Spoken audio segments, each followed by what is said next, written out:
বন্ধুরা, একটু ভাবুন তো, যদি কোনো গরিব বিধবা মহিলার বিয়ে কোনো মানুষের সঙ্গে না হয়ে বরং একটি সাপের সঙ্গে হয়ে যায়। জি হ্যাঁ, এমনই একটি ঘটনা যার কথা শুনলে আপনাদের গায়ের লোম দাঁড়িয়ে যাবে। এই মহিলা জানত না যে তার জন্য নিয়তি কেমন ভয়ঙ্কর খেলা লিখে রেখেছে। প্রথমে ভালোবাসা, তারপর বিয়ে, এবং তারপর সেই মুহূর্ত যখন সেই সাপ তার সঙ্গে এমন ভয়ঙ্কর কাজ করল যে গ্রামের মানুষও কেঁপে উঠল। কি হয়েছিল এই বিধবা মহিলার সঙ্গে? শেষ পর্যন্ত তার জীবনের পরিণতি কি হলো? জানার জন্য এই গল্পটি শেষ পর্যন্ত অবশ্যই দেখুন এবং দয়া করে আমাদের চ্যানেলটি সাবস্ক্রাইব করবেন। চলেন শুরু করা যাক। একটি খুব বড় গ্রাম ছিল। গ্রামের আশেপাশে অনেক দূর পর্যন্ত একটি গভীর এবং ভয়ঙ্কর জঙ্গল ছিল। সেই জঙ্গল এমন ছিল যে সূর্যের আলো ভেতরে পুরোপুরি পৌঁছাতে পারত না।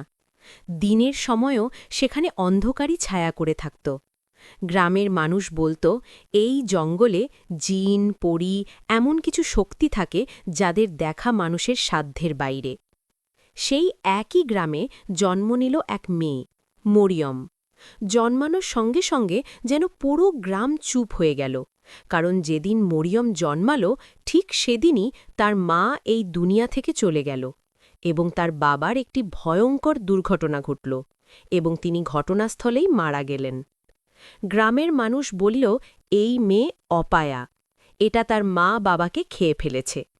এই অভিযোগ মরিয়মের জন্মের দিন থেকেই তার ভাগ্যে লিখে গেল। শুরুর দিকে লোকজন দয়া করে তার খেয়াল রাখত, কোনো মহিলা তাকে দুধ দিত, কেউ কাপড় দিত, কিন্তু অদ্ভুত ব্যাপার ছিল, যেই তাকে নিজের বাড়িতে নিয়ে যেত পরের দিন সেই বাড়িতে কারো না কারো মৃত্যু হতো। সবাই প্রথমে এটাকে কাকতালীয় ভেবেছিল, কিন্তু যখন ৩টে ঘরে এমন হলো তখন গ্রামে ভয় ছড়িয়ে পড়ল। এরপর গ্রামে কেউই আর তাকে নিজের সঙ্গে বাড়িতে নিয়ে যেত না।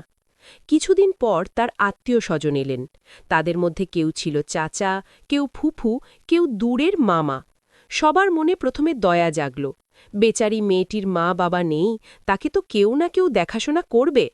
তারা নিজেদের মধ্যে কথা বলতে লাগল, আমরা তাকে আমাদের সঙ্গে নিয়ে যাব। শেষ পর্যন্ত রক্তের সম্পর্ক, ফলে মরিয়মকে একজন নিজের বাড়িতে নিয়ে গেল। প্রথম কয়েকদিন সব ঠিকঠাক ছিল, কিন্তু যেন নিয়তি তার সঙ্গে ছায়ার মতো লেগেছিল। কিছুদিনের মধ্যেই সেই বাড়িতে বিপদ নেমে এলো। যে চাচা তাকে দত্তক নিয়েছিল তিনি হঠাৎ অসুস্থ হয়ে পড়লেন।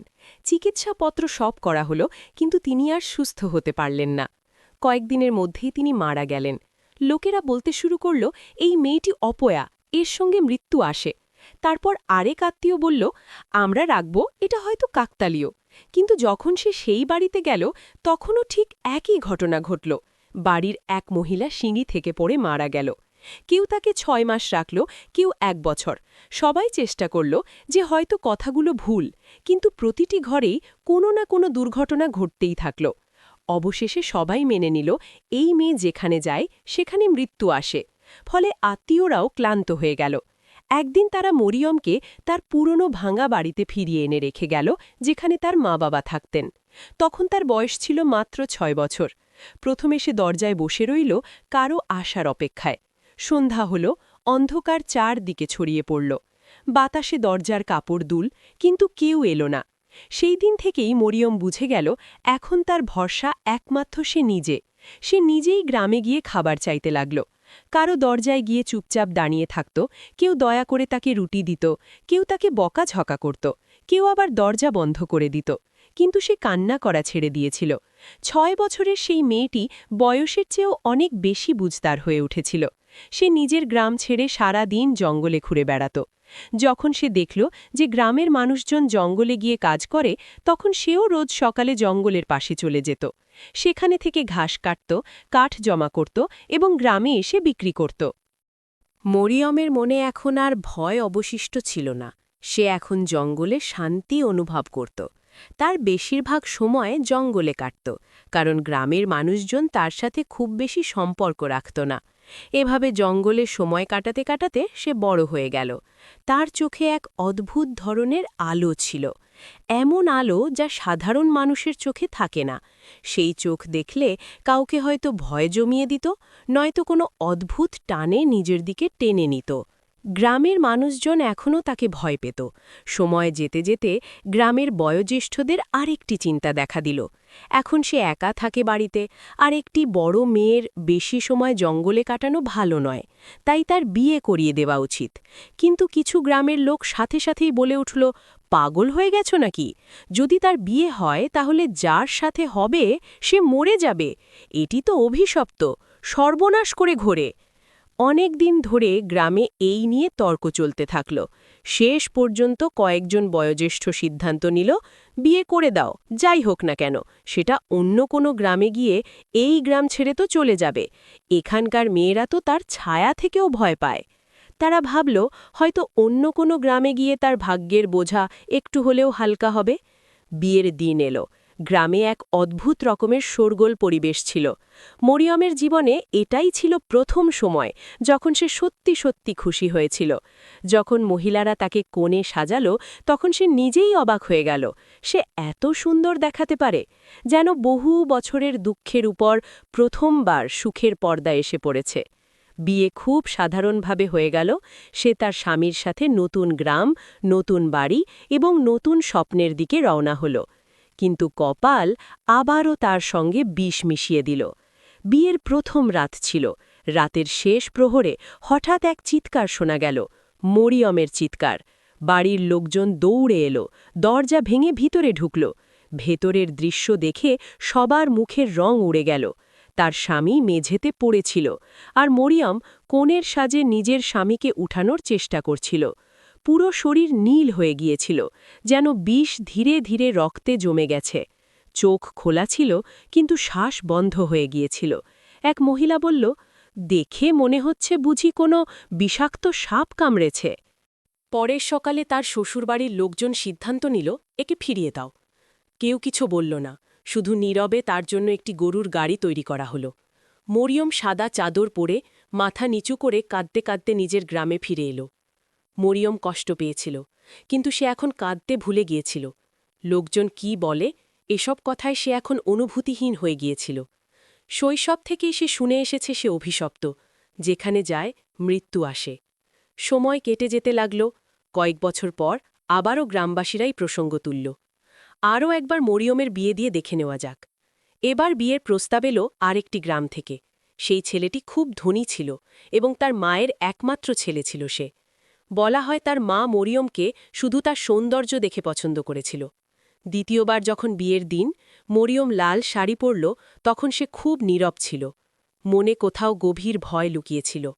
কিন্তু নিয়তির লেখা কেউ বদলাতে পারে না। বিয়ে সাদামাটাভাবে হয়ে গেল। সন্ধ্যা নেমে এসেছিল। মানুষ আনন্দ করছিল। বর তার বন্ধুদের সঙ্গে হাসছিল। শাশুড়ি গর্ব করে সবাইকে বলছিল, দেখো আমি কত সুন্দর বউ ঘরে এনেছি। রাত হওয়ার পর মরিয়মকে সাজিয়ে কক্ষে বসানো হল। তার চোখ নিচু ছিল, বুক থকথক করছিল। দরজা খুলল। তার স্বামী হাসি মুখে ভেতরে এলো এবং বলল, আমার নববধূ। কিন্তু পরের মুহূর্তেই সে হঠাৎ থমকে দাঁড়াল। এক মুহূর্তের জন্য তার চোখ ফাঁকা হয়ে গেল এবং সে মরিয়মের পায়ের কাছে পড়ে গেল। মরিয়ম ভয়ে চমকে উঠে দাঁড়াল। তার মুখ থেকে চিৎকার বের হল, কি হল, ওঠো! কিন্তু কোনো সাড়া মিলল না। কয়েক মুহূর্তের মধ্যে তার মুখ নীল হয়ে উঠতে লাগল। শ্বাস বন্ধ হয়ে গেল। বাইরে হইচই শুরু হয়ে গেল। সবাই ভেতরে দৌড়ে এলো। কেউ তার দেহ দেখে চিৎকার করে উঠল, তার শরীরে নীলচে দাগ, যেন সাপ কামড়েছে। মরিয়ম বাকরুদ্ধ হয়ে দাঁড়িয়েছিল। তার চোখ দিয়ে টকটক করে অশ্রু ঝরছিল, কিন্তু সে কিছুই বলতে পারছিল না। তখন কিছু লোক তার দিকে আঙুল তুলে বলতে শুরু করল, এই মেয়ে অপয়া, একে এক্ষুনি ফেরত পাঠাও। মরিয়ম কাঁদতে কাঁদতে যখন গ্রামে ফিরে এলো, তখন মানুষের সেই একই কথা তার কানে বাজছিল, যে কথা সে বহু বছর ধরে শুনে আসছিল। পরের দিন সকালে উঠতেই মরিয়ম জঙ্গলের দিকে রওনা হল, যেমনটা সে প্রায়ই করত। জঙ্গলের পথে তার দেখা হলো একটি ছোট মেয়ের সঙ্গে, এবং সে তার সাথে কথা বলতে লাগল। তখন হঠাৎ সেই মেয়ের মা এসে তাকে বকাঝাকা করতে লাগল এবং চিৎকার করে বলল, দেখো দেখো, এই অপয়া আবার এখানে ঘুরছে। নিজের অভিশপ্তের ছায়া কি আমাদের বাচ্চাদের উপর ফেলবে? ওই মহিলার চিৎকার শুনে ধীরে ধীরে ভিড় হয়ে গেল। তাদের মধ্যে একজন জোরে বলল, একে এখান থেকে বের করে দাও, যার সঙ্গেই এর সম্পর্ক হয় সে মরে যায়। লোকজন এমন তীক্ষ্ণ কথায় তাকে অপমান করতে লাগল যে মরিয়মের হৃদয় ভেঙে গেল। সে লজ্জায় মাথা নিচু করে কাঁদতে লাগল এবং তার চারপাশে দাঁড়ানো মানুষ নানা রকম কুটু কথা বলতে লাগল। ঠিক তখনই পেছন থেকে এক যুবক এগিয়ে এসে বলল, এখানে কি হচ্ছে? তোমরা কি করছো? কাছে গিয়ে যখন সে একটি সুন্দরী মেয়েকে কাঁদতে দেখল এবং গ্রামের মানুষকে তার দিকে আঙুল তুলতে দেখল, তখন সে বলল, তোমরা কেন এই মেয়ের উপর জুলুম করছো? এক মহিলা রাগ করে বলল, বেটা তুমি জানো না এই মেয়ে অপয়া, যার সঙ্গেই এর সম্পর্ক হয় সে মরে যায়। এটা তার মা বাবাকে খেয়ে ফেলেছে, তার স্বামীদের খেয়ে ফেলেছে, আত্মীয়দেরকেও খেয়ে ফেলেছে। এটা মৃত্যু, এটা কাছাকাছি থাকলে সর্বনাশ ডেকে আনে। এই মেয়ে ডাইনি। ছেলেটি রাগে বলল, এমন কথা বলবেন না, যা নিয়তিতে লেখা থাকে তাই হয়। মানুষ কাউকে হত্যা করে না। তোমরা কেন এই নির্দোষ মেয়েটার পিছে লেগে আছো? ছেলেটি একদম সামনে এগিয়ে গিয়ে মরিয়মের সামনে দাঁড়াল, তার হাত ধরল এবং স্পষ্টভাবে বলল, আমি তার হাত ধরছি, আমি নিজেই তাকে বিয়ে করব। দেখি আমি কিভাবে মরে যাই। আমি এসব কথা বিশ্বাস করি না। যতক্ষণ আল্লাহ কারো সময় লিখে না দেন, কোনো মানুষ না আগে মরে না পড়ে। এই কথা বলে সে চুপ হয়ে গেল। পুরো গ্রাম হতভম্ব হয়ে নীরব হয়ে গেল। মরিয়মের চোখে অশ্রু এসে গেল। জীবনে প্রথমবার কেউ তার জন্য সবার সামনে দাঁড়াল। যুবকটি মরিয়মকে মানুষের ভিড় থেকে বের করে মসজিদের দরজায় নিয়ে এলো।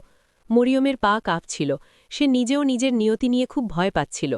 তার মুখ অশ্রুতে ভিজেছিল। তারপর সেই যুবক ইমাম সাহেবকে ডেকে আনল। গ্রামের কয়েকজন লোকও সেখানে জড়ো হল। যুবকটি বলল, ইমাম সাহেব, আমি এই মেয়েকে বিয়ে করতে চাই। আর মসজিদের সামনে সবার উপস্থিতিতে মরিয়ম ও সেই যুবকের বিয়ে হয়ে গেল। ছেলেটি হেসে বলল, এখন তোমাকে আর কষ্ট পেতে হবে না, আমি তোমাকে সুখে রাখব চিরদিন। মরিয়মের চোখ নিচু ছিল। তার হৃদয়ে ভয় ছিল, আবার আশাও ছিল। যখন তারা বাড়িতে পৌঁছল, তখন যুবকটি খুশি হয়ে বলল, মা দেখো, তোমার জন্য আমি বউ নিয়ে এসেছি। যখন মা বাবা দেখলেন তাদের ছেলের পাশে মরিয়ম দাঁড়িয়ে, তখন তাদের মুখের রং বদলে গেল। মা বলল, তুমি কাকে বিয়ে করেছ? এটা অপয়ামি। এটা যে বাড়িতে যায় সেই বাড়ি ধ্বংস হয়ে যায়। এবার দেখবে আমাদের একে একে সবাই মারা যাব। কিন্তু ছেলেটি শান্তভাবে বলল, না মা, এমন কথা বলো না, আমি অন্ধবিশ্বাস মানি না। তার বাবা বললেন, বেটা, এই মেয়ে আমাদের বাড়িতে ঢুকতে পারবে না। যদি এটা ভেতরে আসে আমরা সবাই সর্বনাশ হয়ে যাব। একে ফিরিয়ে দিয়ে আসো। কিন্তু যুবক মরিয়মের হাত শক্ত করে ধরে বলল, না মা, আমি তাকে ছেড়ে যেতে পারব না। অবশেষে তারা বাড়ি ছেড়ে মরিয়মের পুরনো ভাঙা কুটিরে ফিরে এলো এবং সেখানে থাকতে শুরু করল। রাত হলে মরিয়ম কেঁদে ফেলল। তার মুখ অশ্রুতে ভিজে গেল। সে আস্তে করে বলল, তুমি তোমার পুরো জীবন আমার জন্য কেন নষ্ট করলে? আমার জন্য কেন তোমার মা বাবাকে ছেড়ে এলে? যুবকটি বলল, আমি কারো বৌদ্ধতায় আসিনি, আমি আমার ইচ্ছায় এসেছি। আমি তোমাকে ছেড়ে যেতে আসিনি, তোমার সঙ্গে বাঁচতে এসেছি। নিয়তিতে যা লেখা আছে তাই হবে। মরিয়মের ঠোঁট কাঁপল, কিন্তু তার মনে গভীর ভয় কাজ করছিল। সে কিছুই বলল না, শুধু মাথা নিচু করে বসে রইল। রাত যতই গভীর হতে লাগল, তার বুকের ধরফড় ততই বাড়তে লাগল। কখনো সে চাঁদের দিকে তাকাচ্ছিল, আবার কখনো নিজের ঘুমন্ত স্বামীর দিকে। সে সারা রাত ভয় পেয়ে একটুও ঘুমাতে পারেনি। আর যখন ভোরের আজানের ধ্বনি ভেসে এলো, মরিয়ম শান্তির নিঃশ্বাস ফেলল এবং সিজদায় মাথা রেখে শুকরিয়া আদায় করল। পরের দিন যখন সূর্যের আলো তাদের কুটিরে ঢুকল, তার স্বামী উঠল। হাতে দা, কাঁধে ঝুড়ি নিয়ে বলল, আমি জঙ্গলে যাচ্ছি, ঘাস কাটতে হবে। আজ আমি একটু তাড়াতাড়ি যাব, কারণ আজ প্রথম দিন। মরিয়ম সঙ্গে সঙ্গে উঠে বলল, না, আমিও তোমার সাথে যাব। আমরা দুজন মিলে পরিশ্রম করব, সংসার চালাব। এভাবেই দিন কেটে যাচ্ছিল।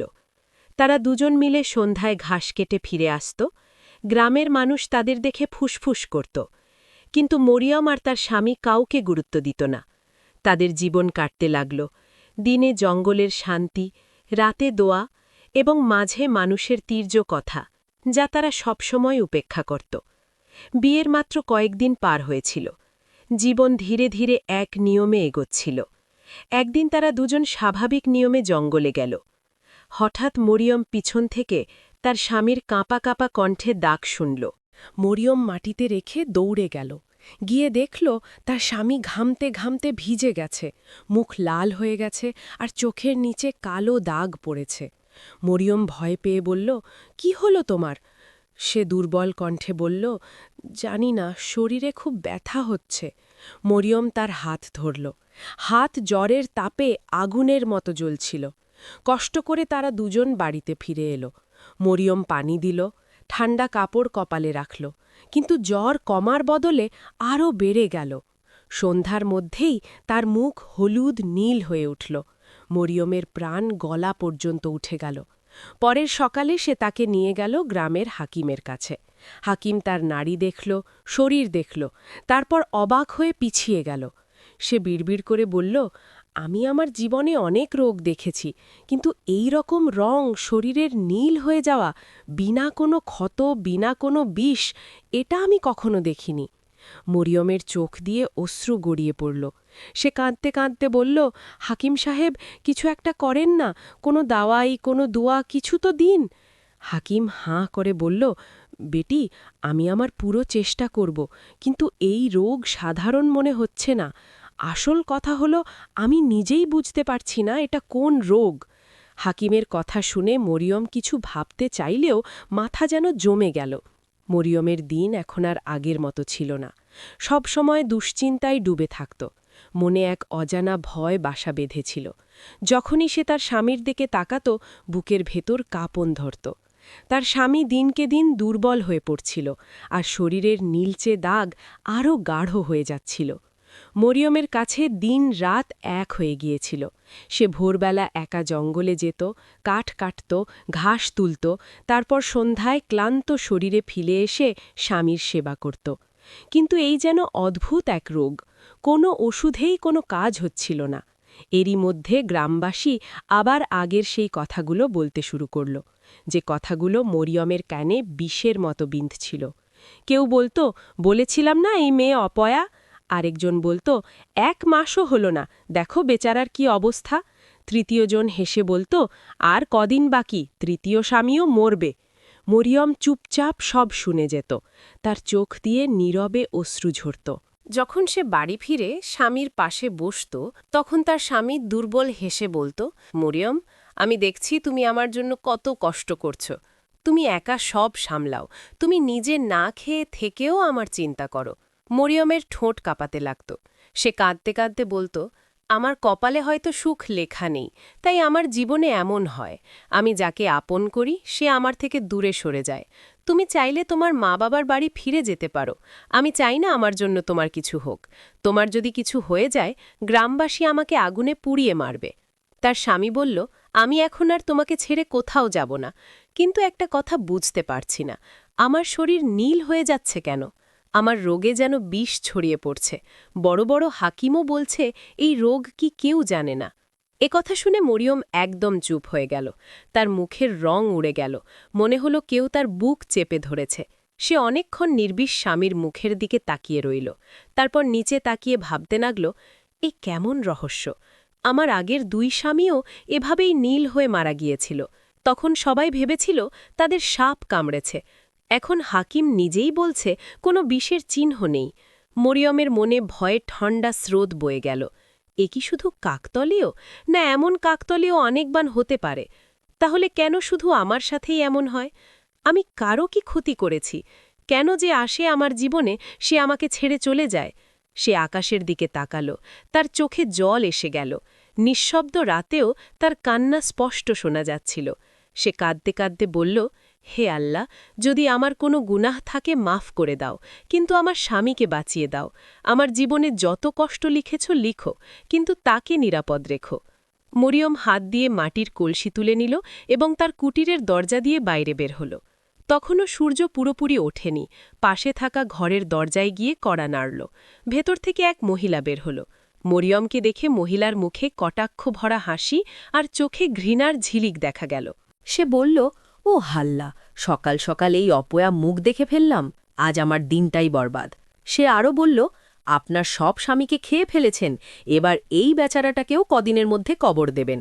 নিজের মা বাপকে রেখে মৃতদের পেছনে দৌড়াচ্ছেন।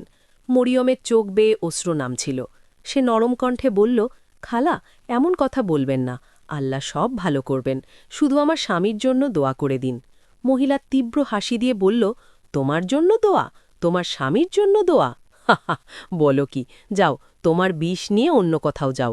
আমার বাড়ির দোরগোড়ায় তোমার ছায়াও পড়লে আমার পরিবারও শেষ হয়ে যাবে। মরিয়ম বেচারি শুধু একটু দুধ আনতে এসেছিল, খালি হাতে ফিরে আসতে হলো। সারাদিন গ্রামের এদিক ওদিক ঘুরে অবশেষে কেউ দয়া করে তাকে একটু দুধ দিল। সে দ্রুত কুটিরে ফিরে এলো। স্বামীর অবস্থা দেখে তার বুক ফেটে গেল। তার পুরো শরীর আগুনের মতো জ্বলছিল। জ্বরের তাপ এমন, ছোঁয়া যায় না, আর তার শরীরের রং নীল থেকে এখন কালো হয়ে যাচ্ছে।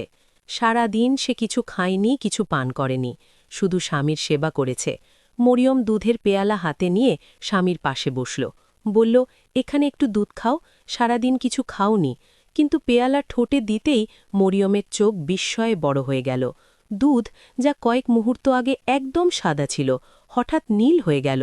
প্রথমে হালকা নীলচে, তারপর গাঢ়, যেন কোনো বিষ মিশে গেছে। মরিয়মের হাত কাঁপতে লাগল। বুকের ধরফর এত বেড়ে গেল যেন বুক ফেটে যাবে। পেয়ালা হাত থেকে পড়ে যাওয়ার উপক্রম, কিন্তু সে শক্ত করে ধরে রাখল এবং দ্রুত সে দুধ ফেলে দিতে বাইরে বের হয়ে এলো। দুধ মাটির কাঁচা জমিতে ঢেলে দিল। কিছুক্ষণ দুধের রং লক্ষ্য করল, তারপর চোখে অশ্রু নিয়ে ভেতরে ফিরতে লাগল।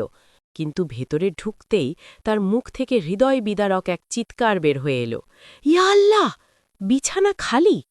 যে বিছানাতে তার স্বামী অসুস্থ অবস্থায় শুয়ে থাকত, সেটা ফাঁকা। শুধু এক চাপা পড়ে থাকা চাদর পড়েছিল। মরিয়মের চোখ বিস্ময়ে বড় হয়ে গেল।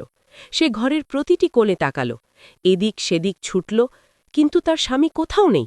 সে তো চলার মতো অবস্থায়ও নেই, জ্বরেজ বলছিল। সে কোথায় যাবে?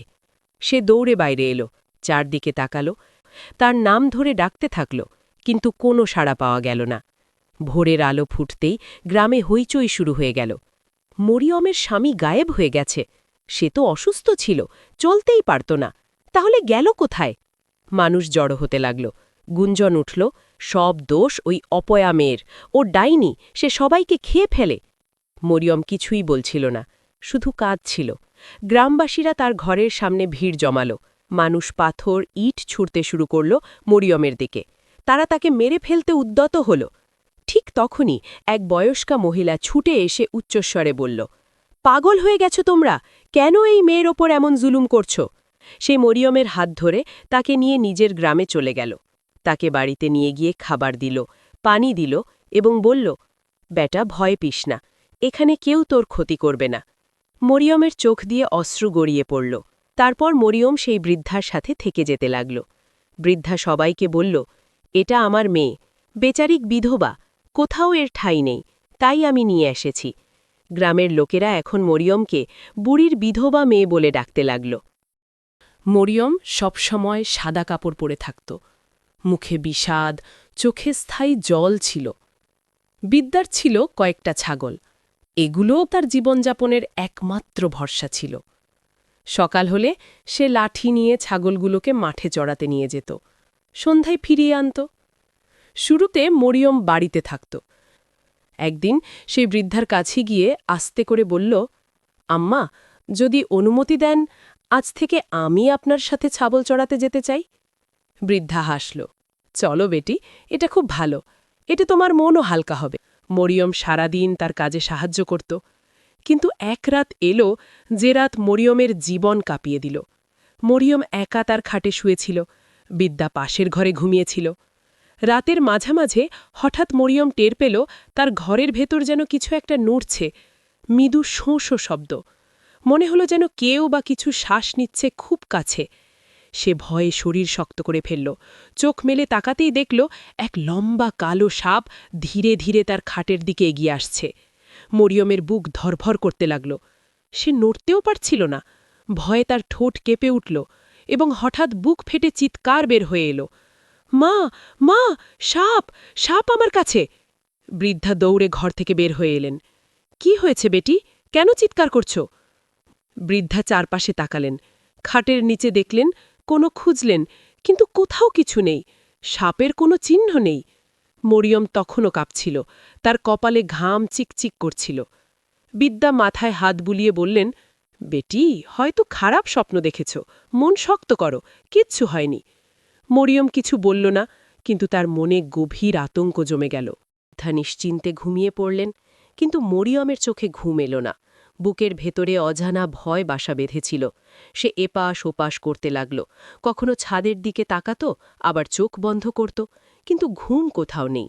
কিছুক্ষণ পর তার চোখ আধা বুঝল, মন আধা জাগ্রত, আধা নিদ্রিত। ঠিক তখনই সে আবার সেই সাপটাকে দেখল। এইবার সাপটা আগের চেয়ে অনেক বড়, অনেক বড়। তার কালো শরীর তেলের মতো চকচক করছিল। তার উপস্থিতি ছিল ভয়ঙ্কর। সে সাপটির বিকট মাথা দেখতে পেল, আর সাপটি তার মুখের একদম সামনে। মরিয়মের ঠোঁট কেঁপে উঠল, শ্বাস আঁকতে গেল, সে চিৎকারও করতে পারছিল না। এবার আমি বাঁচব না, মনে মনে ভাবল মরিয়ম। সে চোখ শক্ত করে বন্ধ করে নিল। মনে হল সাপটা এবার তাকে ডাসবে, মৃত্যু যেন তার সামনে দাঁড়িয়ে। কিন্তু কয়েক মুহূর্ত কেটে গেল, কিছুই হল না। মরিয়ম ধীরে ধীরে চোখ খুলল। সাপ নেই, কোথাও নেই। তার শরীর ঘেমে ভিজে গেছে, হাত পা কাঁপছে, হৃৎপিণ্ড যেন ছিঁড়ে বের হয়ে আসবে। সে বিছানা থেকে উঠে পড়ল এবং ভয়ে ভয়ে দৌড়ে গিয়ে বৃদ্ধার ঘরের দরজা খুলল। বৃদ্ধার সামনে হাঁটু গেড়ে বসে কান্নায় ভেঙে পড়ল। বৃদ্ধা ভয়ে পেয়ে তাকে জড়িয়ে ধরে বললেন, মরিয়ম, কি হলো, আবার কিছু দেখেছ? মরিয়ম কাঁদতে কাঁদতে বলল, মা, ওই সাপ আবার এসেছে, আগের চেয়ে অনেক বড়। আমি জানি এটা সাধারণ সাপ না, এটাই সেই সাপ যে আমার স্বামীদের মেরেছে। ও আমার পেছনে এসেছে, এবার আমাকে শেষ করবে। বৃদ্ধা এবার চিন্তায় পড়ে গেলেন। ভোর হলে তারা আগের মতো ছাগল নিয়ে গ্রামের ধারের মাঠের দিকে রওনা হল। মরিয়ম সোজা সেই গাছটার কাছে গেল, যেখানে সেই নেক বুজুর্গ বসে থাকতেন। বৃদ্ধা গিয়ে সালাম করল এবং পুরো ঘটনা সেই বুজুর্গকে বলল। তিনি মনোযোগ দিয়ে সব কথা শুনলেন। তারপর মরিয়মের দিকে তাকালেন। বুজুর্গ চুপচাপ সব শুনছিলেন, যেন আগেই জানতেন। তারপর ধীরে বললেন, বেটি, আমি জানি তুমি কোন সাপের কথা বলছ। হয়তো তুমি জানো না, কিন্তু সেই সাপের গল্প তোমার গল্পের সাথে জড়িয়ে থাকে। মরিয়ম অবাক হয়ে তার দিকে তাকালো। বাবা, আমি বুঝতে পারছি না, একটা সাপের গল্প কিভাবে আমার জীবনের সাথে জড়িত হতে পারে? আমার জীবন তো আগেই দুঃখে ভরা, এখন সেই সাপেরও কি আমার সাথে কোনো সম্পর্ক হতে পারে? বুজুর্গ দীর্ঘশ্বাস ফেললেন, তার চোখে যেন অনেক বছরের ক্লান্তি জমেছিল।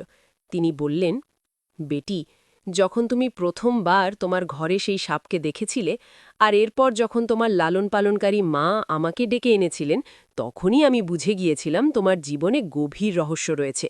তোমার জীবন অন্য সবার মতো নয়, এটা রক্ত আর প্রতিশোধে রাঙানো একটি। তারপর তিনি বললেন, হ্যাঁ বেটি, আমি এই কথাও জানি যে তোমার তৃতীয় স্বামী, যার কথা গ্রামবাসী বলতো যে সে মারা গেছে, আসলে সে মারা যায়নি, সে এখনও বেঁচে আছে। মরিয়ম চমকে উঠল, তার ঠোঁট কাঁপল। সে ধীরে ধীরে বলল, কি, আমার স্বামী বেঁচে আছে? বুজুর্গ মাথা নেড়ে বললেন, হ্যাঁ, তোমার স্বামী মারা যায়নি, সে শুধু লোকের চোখ থেকে গায়েব হয়ে গেছে। সেই জালিম মানুষগুলো তোমাকে না বুঝে বিধবা বানিয়ে দিল এবং গ্রাম থেকে বের করে দিল। এই সময় আচমকা পেছন থেকে একটা শোঁ শোঁ শব্দ শোনা গেল। মরিয়ম ফিরে তাকালো। সেই কালো সাপ ধীরে ধীরে এগিয়ে আসছে। মরিয়ম দুধে পেয়ালা এগিয়ে দিল। সাপ দুধ খেতে লাগল। বুজুর্গ তখন নরম কণ্ঠে বললেন, বেটি, একটু খেয়াল করে দেখো। মরিয়ম অবাক হয়ে বলল, কি দেখব বাবা, এটা তো একটা সাপ। বুজুর্গর কণ্ঠ গম্ভীর হয়ে উঠল। তিনি বললেন, না বেটি, এটা শুধু সাপ না। নু বিস্ময়ে তাকিয়ে রইল। বুজুর্গ বললেন, বেটি, এই সাপই তোমার স্বামী। মরিয়মের চোখ বিস্ফারিত হয়ে গেল, তার শরীর কাঁপতে লাগল। তার বুক থেকে শব্দ বের হল, মা, মা, আমার স্বামী। বুজুর্গ বললেন, হ্যাঁ বেটি, এই যে সাপ, এটাই তোমার স্বামী। যে মানুষকে তুমি মৃত ভেবেছিলে, যে হঠাৎ এক রাতের মধ্যে গায়েব হয়ে গিয়েছিল, তাকে অন্য কেউ নয়, একটি নাগিন গায়েব করে নিয়ে গিয়েছিল। বুজুর্গর চোখ জলজল করতে লাগল। তিনি বললেন, ওই নাগিনী এই ভয়ঙ্কর অমঙ্গল ঘটিয়ে যাচ্ছে। সে তোমার বাবার উপর প্রতিশোধ নিতে জন্ম নিয়েছিল। মরিয়ম অবাক হয়ে তাকিয়ে রইল। বাবা বলতে থাকলেন, বাবু, তুমি তুমি যখন জন্মাওনি তখন তোমার বাবা মাঠে কাজ করত। মাঠের মাঝখানে একটি পুরনো বড় গাছ ছিল। জমির মালিক তোমার বাবাকে টাকা দিয়ে বলেছিল গাছটা কেটে দাও। তোমার বাবা তাই করেছিল। কেউ জানত না সেই গাছের নিচে সাপেদের একটা দুনিয়া ছিল। সেই গাছ ছিল নাগদের আস্তানা। গাছ কাটার পর শত শত সাপ মারা যায়, আর সেই সাপগুলোর মধ্যেই এক নাগিন তার স্বামীকে হারায়। সেই দিন থেকেই সে কসম খায় যে আমার ঘর ভেঙেছে, আমি তার ঘরও ভেঙে দেব। যে আমার সঙ্গীকে কেড়ে নিয়েছে, আমি তার বংশ ধ্বংস করে দেব। এরপর যা ঘটেছিল সব তোমারই জীবনে এসে লাগে। নাগিন তখন তার বিষ মিষ্টি করে তোমার স্বামীর শরীরে ঢুকিয়ে দিয়েছিল। এমন এক বিষ যা মারে না, কিন্তু বাঁচতেও দেয় না। তারপর সে তাকে নিজের দুনিয়ায় নিয়ে গেল। সেখানে গিয়ে সে তোমার স্বামীকে নিজের করে নিতে সব রকম চেষ্টা করল। চেয়েছিল তোমার স্বামী তাকে বিয়ে করুক। তখন তোমার স্বামী জানত না যে সেই মহিলা আসলে একজন নাগিন, এক বিশুদ্ধ নাগিন, যে মানুষের রূপ নিয়ে প্রতিশোধের আগুনে জ্বলছিল। যখন তোমার স্বামী বারবার তার প্রস্তাব ফিরিয়ে দিল, নাগিনের রাগ আরও বেড়ে গেল। সে আগেই তোমার উপর জ্বালা পুষে রেখেছিল, আর এখন তোমার স্বামীর আনুগত্য দেখে সে পাগল হয়ে গেল। রাগে একদিন সে তোমার স্বামীকে চুপচাপ তার মিষ্টি বিষ খাইয়ে দিল। তারপর থেকে যখনই তোমার স্বামী কিছু খেত বা পান করত, সেই বিষ তার খাবারের সঙ্গে মিশে যেত। আর তখন থেকেই তোমার স্বামী এক অসহায় সাপের রূপ নিয়ে প্রতিদিন রাতে তোমার কাছে তোমার ঘরে আসতে শুরু করল। সে তোমাকে দেখত, কিন্তু কিছু বলতে পারত না। আর যখন সে দেখল তুমি সাপকে দেখে ভয় পাচ্ছ, আতঙ্কিত হচ্ছ, তখন সে তোমার ঘরে আসা বন্ধ করে দিল। কিন্তু যখন তুমি ছাগল চড়াতে প্রতিদিন মাঠে যেতে শুরু করলে, তখন তোমার স্বামীর আত্মা ব্যাকুল হয়ে পড়ত। সে তোমাকে দেখার স্বাদ রাখত। তাই সে সাপের রূপে তোমার কাছে মাঠে আসত। এবং এটি আল্লাহর কুদরত ছিল যে তোমার হৃদয় থেকে ধীরে ধীরে সেই সাপের প্রতি ভয় চলে গেল। তখন থেকেই তোমার স্বামী সাপের রূপে তোমার আশেপাশে ঘুরে বেড়াত, চাইতো তুমি তাকে চিনতে পারো। এই সত্য জানার পর মরিয়মের চোখ থেকে টপ টপ করে অশ্রু ঝরতে লাগল। সে কাপা কণ্ঠে বলল, বাবা, কি কোনো রাস্তা নেই, কোনো দোয়া, কোনো আমল, যাতে আমার স্বামী আবার মানুষ হয়ে ফিরে আসে? সে কি সারা জীবন এভাবেই সাপ হয়ে থাকবে? বুজুর্গ কিছুক্ষণ নীরব রইলেন। তারপর আকাশের দিকে তাকিয়ে বললেন, বেটি, প্রতিটি বিষের প্রতিকার আছে। মরিয়মের চোখ এখন সাপটির দিকে নিবদ্ধ হল, সে সাপ যে ধীরে ধীরে তার কাছে এগিয়ে আসছিল। বুজুর্গ নরম অথচ শক্ত কণ্ঠে বললেন, হ্যাঁ বেটি, এর একটি সমাধান আছে। তোমার স্বামী আবার মানুষ হতে পারে, কিন্তু তার জন্য তোমাকে তোমার সাহস, তোমার ভালোবাসার সব প্রমাণ করতে হবে। এই জাদু কোনো সাধারণ দোয়া বা মন্ত্রে ভাঙবে না, এটি শুধু সত্যিকারের ভালোবাসার প্রতিজ্ঞাতে ভাঙবে। তোমাকে আগামীকাল পুরো গ্রামের সামনে এই সাপের সঙ্গে নিকাহ করতে হবে। কিন্তু সতর্ক থেকো, এটা সহজ কাজ না। যখন তুমি নিকাহ পড়বে, তখনই সেই নাপাক নাগিন আসবে। সে তোমাকে ভয় দেখাবে, তোমার জিহ্বা বন্ধ করে দিতে চাইবে, যে কোনোভাবে তোমাকে থামাতে চাইবে। যদি তুমি এক মুহূর্তের জন্যও ভয় পেয়ে যাও, তাহলে তোমার স্বামী কখনোই মানুষের রূপে ফিরতে পারবে না। বুজুর্গ আবার বলতে লাগলেন, বেটি, এই জাদুর অর্ধেক শক্তি ইতিমধ্যে ভেঙে গেছে। কারণ যখন নাগিন তোমার স্বামীকে সাপে পরিণত করেছিল, তখন সে বলেছিল যদি কখনো কোনো মানুষ এই সাপকে দেখে ভয় না পায়, বরং তাকে আপন মনে করে পাশে রাখে, তাহলে জাদুর অর্ধেক শক্তি ভেঙে যাবে। আর পূর্ণ জাদু তখনই ভাঙবে যখন কোনো নেকপরায়ণ মেয়ে সাপের সঙ্গে নিকাহ করবে। এ দুটো কাজ শোনার মতো অসম্ভব ছিল, কিন্তু এখন তুমি শুধু একটি কাজ করবে, বিশ্বাস রাখবে যে সত্যিকারের ভালোবাসা সব বিষের চেয়ে শক্তিশালী। মরিয়ম বলল, বাবা, আমি প্রস্তুত। আমি জানি মানুষ আমাকে নিয়ে হাসবে, গালি দেবে, কিন্তু আমি এগুলোতে অভ্যস্ত হয়ে গেছি। শুধু আপনি আমার জন্য দোয়া করবেন।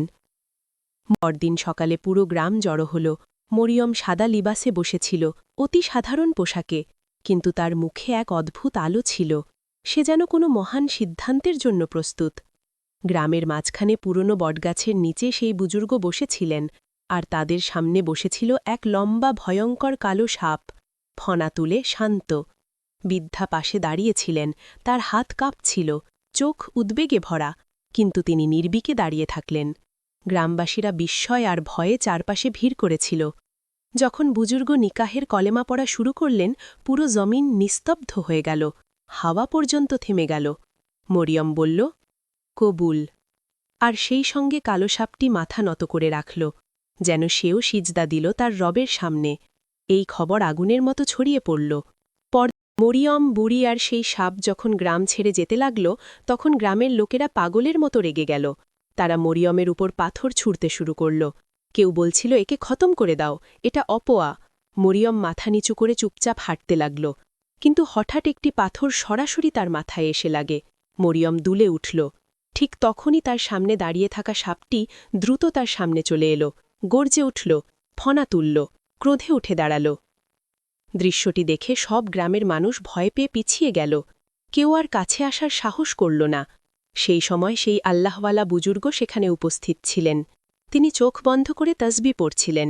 সাপটি গ্রামের মানুষদের থামানোর চেষ্টা করছিল, কিন্তু লোকেরা লাঠি নিয়ে তাকে মারতে উঠল। তখনই বুজুর্গ জোরে তসবি পড়তে লাগলেন। হঠাৎ সাপটি কেঁপে কেঁপে মাটিতে পড়ে গেল। গড়াগড়ি খেতে লাগল। গ্রামের লোকেরা ভাগল সাপটি মারা যাচ্ছে। কিন্তু ঠিক তখনই সাপটির শরীর এক মণির আলোয় ঢেকে গেল, আর মুহূর্তের মধ্যে সেই সাপ রূপান্তরিত হল এক সুদর্শন মানুষে। সবাই বিস্ময়ে চিৎকার করে উঠল, এ তো মরিয়মের স্বামী, যে কয়েক মাস আগে গায়েব হয়ে গিয়েছিল। আমরা ভাবছিলাম সে মারা গেছে। সে মরিয়মের সামনে এসে দাঁড়াল। মরিয়ম তাকে দেখে চোখ ভেজা হাসিতে তাকিয়ে রইল। গ্রামের লোকেরা একে একে বলতে লাগল, মরিয়ম, আমরা অন্যায় করেছি তোমার সাথে, ক্ষমা করে দাও। মরিয়মের কারও উপর কোনো অভিমান ছিল না, সে সবাইকে ক্ষমা করে দিল। ঠিক তখনই সেই নেক বুজুর্গ সামনে এগিয়ে এলেন। তিনি সবার সামনে সত্য ঘটনা বর্ণনা করলেন। মরিয়মের জন্ম থেকে আজ পর্যন্ত তার জীবনে কি কি ঘটেছে সব খুলে বললেন। এদিকে নাগিন যখন জানতে পারল যে তার জাদুর প্রভাব শেষ হয়ে গেছে, সে রাগে এবং ভয়ে কাঁপতে কাঁপতে সেখানে এসে হাজির হল। সবার সামনে সে সাপের রূপ বদলে মানুষের রূপ নিল, এক ভয়ঙ্কর সুন্দরী নারী। সে মরিয়মের পায়ে লুটিয়ে পড়ল। মরিয়ম, আমাকে মাফ করে দাও। আমি প্রতিশোধের আগুনে অন্ধ হয়ে গিয়েছিলাম। এক মুহূর্তের জন্য ভাবিনি তুমি নির্দোষ। তোমার কোনো দোষ ছিল না, তবু আমি তোমার উপর জুলুম করেছি। আমি ভুল করেছি। তোমাদের সত্যিকারের ভালোবাসার সামনে আমার জাদুর শক্তি হেরে গেছে। আমাকে মাফ করে দাও মরিয়ম। মরিয়মের চোখে জল এসে গেল। নরম কণ্ঠে বলল, আমি তোমাকে মাফ করে দিলাম। আমার কারও প্রতি কোনো ঘৃণা নেই। যদি আমার জীবনে এত কিছু না ঘটত, তাহলে আমি আজ এই মাকে কখনোই পেতাম না। একথা বলে সে বুড়ির হাত ধরে দাঁড়িয়ে রইল। বিদায়ের সময় নাগিন বলল, মরিয়ম, যদি কখনো তোমার আমার প্রয়োজন হয়, মন থেকে একবার ডাকবে, আমি হাজির হয়ে যাব। এরপর থেকে মরিয়মের জীবনে এলো শান্তি আর সুখ। সে তার স্বামীকে ফিরে পেল। বুড়ি তার মা হয়ে পাশে রইল। মানুষ তাকে সম্মান করতে শিখল। যেখানে যেত মানুষ তাকে ভালোবাসা দিত। আর গ্রামবাসীও বুঝল, সত্যিকারের ভালোবাসা আর বিশ্বস্ততা সব জাদুর চেয়েও শক্তিশালী। প্রতিশোধ শুধু ধ্বংস ডেকে আনে, কিন্তু ক্ষমা মানুষকে শান্তি দেয়। আর আল্লাহর কোনো সৃষ্টি নিছক মন্দ নয়। কারো ক্ষতি করলে তার বদলা একদিন কুদরত ফিরিয়ে দেয়। সবচেয়ে বড় কথা, ধৈর্য আর নেক আমল কখনো বিথা যায় না। বন্ধুরা, এই গল্প থেকে আমাদের শিখতে হবে, সৎ আর ভালোবাসার মূল্য সবচেয়ে বেশি। ধৈর্য হারিও না, প্রতিশোধ নয়, ক্ষমাই আসল শক্তি। আপনাদের এই গল্প কেমন লাগলো কমেন্টে অবশ্যই জানান, আর দয়া করে আমাদের চ্যানেলটি সাবস্ক্রাইব করবেন।